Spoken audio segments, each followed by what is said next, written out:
However, it is the only rock that we cannot make. With all of our advancements in technology, we can make diamonds and any other rock, but not granite. Granite has polonium in it. The interesting thing about polonium-218 is that it has a half-life of about 3 minutes. A half-life means if you start with 1 kilo of polonium-218, within 3 minutes you've got half a kilo. In another 3 minutes you have a quarter of a kilo, and so on. So we're saying that this polonium-218 was encapsulated in that rock within 30 minutes of it coming into existence. Polonium halos indicate granite, and therefore the Earth, was created in less than an hour. The difference between 1 hour and evolution's billions of years is not a small one. However, polonium can be produced from uranium. But when you find the polonium halos alone, without the uranium halos, then you've got a bit of a mystery. How is it that the polonium was there without whatever produced it?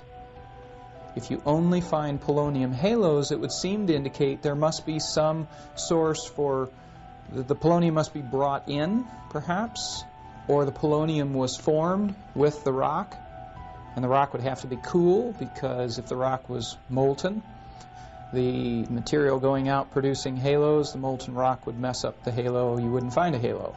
So the rock has to be cool, and the polonium created in it to produce these polonium halos. So it must have been when it was originally created, the Earth, these elements, these radioactive elements, were already there. And within 90 minutes at the most, the Earth was solid. We hear scientists saying so many different things. It's often difficult to decide who to believe.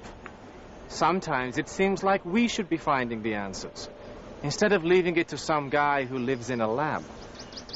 When you're out here, looking at the sky, the water, and everything else, it's not difficult to imagine some higher force being behind it all. Well, maybe that's it. Maybe somebody just made up this idea of God. You know, I like to challenge people on that. Oh, yeah, I got an active imagination. All right, come up with a new prime color to the rainbow. You can't do it. Or you can think about pink elephants, but pink exists and elephants exist. Try to think of something that doesn't exist. You can't do it. God alone creates out of nothing. We can do amazing things with what he's given us, okay? And Lenin recognized this.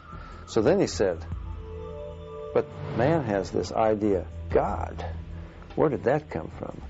This insidious lie, this opiate of the masses that was sowed into their minds by these preachers. Yeah, but where did the preachers get the idea? You can't come up with it. So that's another evidence for the existence of God. He has put the knowledge, his knowledge of his existence in every human being.